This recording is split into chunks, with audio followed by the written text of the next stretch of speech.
तो आज मैं आपको एक अनोखी रहस्यमय कहानी सुनाऊंगा। अगर आप चैनल पर नए हैं तो अभी सब्सक्राइब कर ले, क्योंकि यह मेरा दूसरा नया चैनल है। तथा कहानी पूरा देखे, अंत में एक अनोखा रहस्य छुपा है। धन्यवाद। तो सुनिए। पहाड़ों के ऊपर एक प्राचीन गुरुकुल था जिसका नाम था शस्त्राश्रम। ये गुरुकुल अपनी वीरता और हथियारों के ज्ञान के लिए प्रसिद्ध था। यहाँ के छात्र हर साल दुर्गा पूजा को शस्त्र पूजा के रूप में मनाते थे, जिसमें वे अपने अस्त्रों की धार तेज करते और अपनी शक्ति का प्रदर्शन करते थे। गुरुकुल के आचार्य अर्जुन देव स्वयं महान योद्धा थे। उन्हें इस बात पर बहुत गर्व था कि उनका गुरुकुल शारीरिक शक्ति में सबसे आगे है। इस साल पूजा से पहले आचार्य अर्जुन देव ने अपने दो सबसे होशियार छात्रों को चुना, करण और धीरज। तारांकन करण सबसे तेज और निपुण था। वह मानता था कि शक्ति का स्रोत केवल लोहे में होता है और जो तलवार सबसे तेज चलती है वही सबसे बड़ी भक्त है। तारांकन धीरज शांत स्वभाव का था। वह हथियारों के ज्ञान में अच्छा था, लेकिन वह हमेशा सोचता था कि असली शक्ति कहीं और छिपी है। आचार्य ने दोनों को 9 दिनों तक शस्त्र पूजा का कार्य सौंपा और कहा, जो छात्र अपने अस्त्रों को 9 दिन में सबसे अधिक पवित्र और तेजस्वी बना देगा, वही माँ दुर्गा का सच्चा अनुयायी कहलाएगा। करण ने अपने अस्त्रों को साफ करने, तेल लगाने और चमकाने में 9 दिन लगा दिए। उसने उन्हें महंगे फूलों और चंदन से सजाया। उसका पूरा ध्यान बाहरी सुंदरता और घातक धार पर था। धीरज ने भी पूजा शुरू की, लेकिन उसने जल्द ही महसूस किया कि शारीरिक शक्ति से ज्यादा महत्वपूर्ण आंतरिक शक्ति है। धीरज ने एक अनोखा संकल्प लिया। उसने अपनी सबसे प्रिय तलवार को एक कोने में रख दिया और बाकी 8 दिन 3 अलग अलग शस्त्रों की पूजा की, जो दिखाई नहीं देते थे। तारांकन पहले 3 दिन उसने गांव के बीमारों की सेवा में बिताए। उसने माना कि दया सबसे बड़ा ढाल है। तारांकन अगले 3 दिन उसने गुरुकुल के छोटे बच्चों को अक्षर ज्ञान दिया। उसने माना कि ज्ञान सबसे तीक्ष्ण तलवार है। तारांकन अंतिम 3 दिन उसने अपनी वाणी पर नियंत्रण रखा और मौन धारण कर लिया। उसने माना कि सत्य सबसे शक्तिशाली ब्रह्मास्त्र है।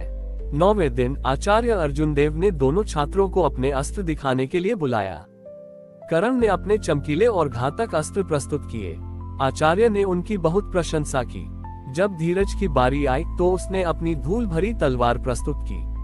आचार्य क्रोधित हो गए। धीरज, तुमने अपनी जिम्मेदारी पूरी नहीं की। तुम्हारे अस्त्रों पर धूल जमी है, जबकि माँ की पूजा शस्त्र पूजा है। तभी मंदिर के गर्भगृह से एक दिव्य प्रकाश निकला और उस प्रकाश में स्वयं माँ दुर्गा प्रकट हुई। माँ ने कठोरता से करण की ओर देखा और कहा, करण, तुमने अपने लोहे को तो चमका दिया, पर अपनी आत्मा को धूल भरा छोड़ दिया।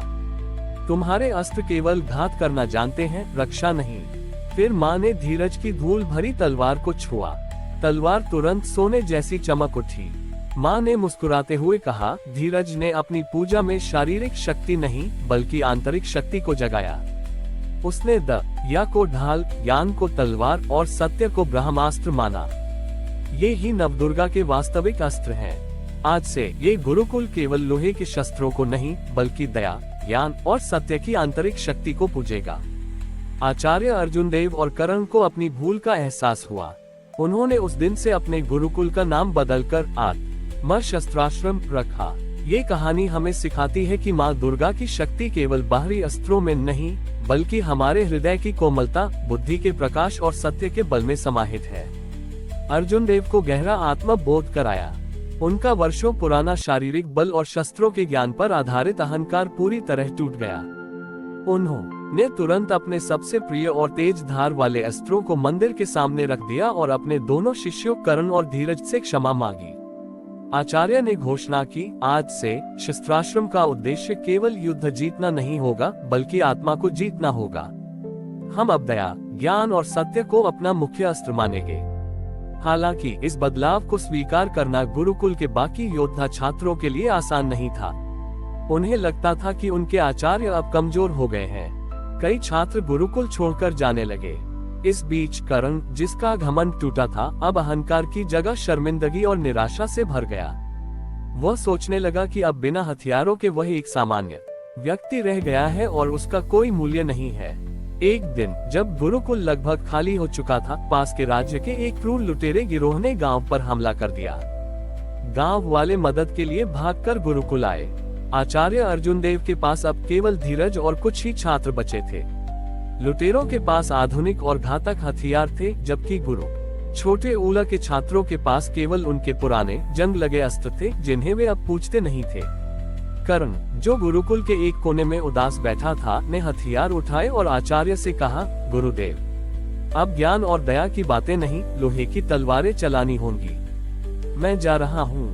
आचार्य ने शांत किंतु अटल स्वर में कहा, कर्ण, तुम लोहे की तलवार उठा सकते हो, पर क्रोध और डर के साथ वे तुम्हें मार डालेंगे। असली लड़ाई बाहर नहीं, अंदर लड़ी जाती है। आचार्य अर्जुन देव ने तब धीरज को देखा और कहा, धीरज, तुम अपने आंतरिक शस्त्रों का उपयोग करो। धीरज तुरंत बिना कोई हथियार उठाए गांव के सबसे ऊंचे स्थान पर गया। उसने वहां जोर जोर से वे सभी कहानियां और ज्ञान की बातें दोहराना शुरू कर दिया जो उन्होंने गुरुकुल में सीखी थी। उसने क्रोध या डर से नहीं, बल्कि शांति और सत्य के बल से बोलना शुरू किया। लुटेरे जब गांव में घुस रहे थे तो उन्हें धीरज की अटूट आवाज सुनाई दी। उस आवाज में डर नहीं, बल्कि सत्य का तीखापन था। धीरज ने उन्हें कर्म के सिद्धांत, दया की शक्ति और हिंसा के विनाशकारी परिणाम के बारे में बताया।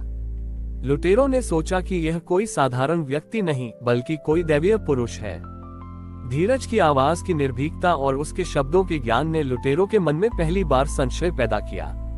इधर आचार्य अर्जुन देव और बाकी छात्रों ने हथियारों के बजाय अपनी शारीरिक शक्ति का उपयोग गांव की रक्षा व्यवस्था को मजबूत करने और महल, गांव तथा बच्चों को सुरक्षित स्थान पर ले जाने में किया। उन्होंने दया और बुद्धि का उपयोग कर लुटेरों के कुछ आसान रास्तों को अवरुद्ध कर दिया। लुटेरों ने देखा कि सामने से कोई हिंसक प्रतिरोध नहीं हो रहा है, बल्कि ज्ञान की एक शांत चुनौती है। उनके हाथ में मौजूद हथियार अर्थहीन लगने लगे। धीरज के सत्य से भरे शब्द उनके भीतर के अपराधबोध को जगा रहे थे। अंततः लुटेरों का सरदार अपने हथियार फेंककर धीरज के पास आया और कहा, हमें किसी तलवार ने नहीं हराया, बल्कि तुम्हारी आवाज के सत्य ने हरा दिया। हमें आज एहसास हुआ कि हमने गलत अस्त्र उठाए हैं। कर्ण, जो अपनी तलवार लेकर युद्ध के लिए तैयार खड़ा था, ये सब देखकर हैरान रह गया। उसने समझा कि अहंकार लोहे की तलवार को जंग लगा देता है, पर सत्य की आवाज को कभी कोई जंग नहीं लगती। उसने तुरंत अपनी तलवार फेंक दी और आचार्य अर्जुन देव के चरणों में गिरकर दया और ज्ञान का शिष्य बनने का संकल्प लिया। ये कहानी हमें सिखाती है कि सत्य सबसे बड़ा अस्त्र है, दया सबसे बड़ी ढाल है और आंतरिक बल किसी भी बाहरी शक्ति से अधिक श्रेष्ठ है। हमारी और भी आध्यात्मिक एवं अनोखी कहानियां देखने के लिए हमारे चैनल पर जाएं तथा धार्मिक एवं पौराणिक अनोखी कहानियां हमारे चैनल पर है। कृपया जाके देखें तथा हमारे चैनल को सब्सक्राइब करके रखें और वीडियो लाइक जरूर करें। धन्यवाद।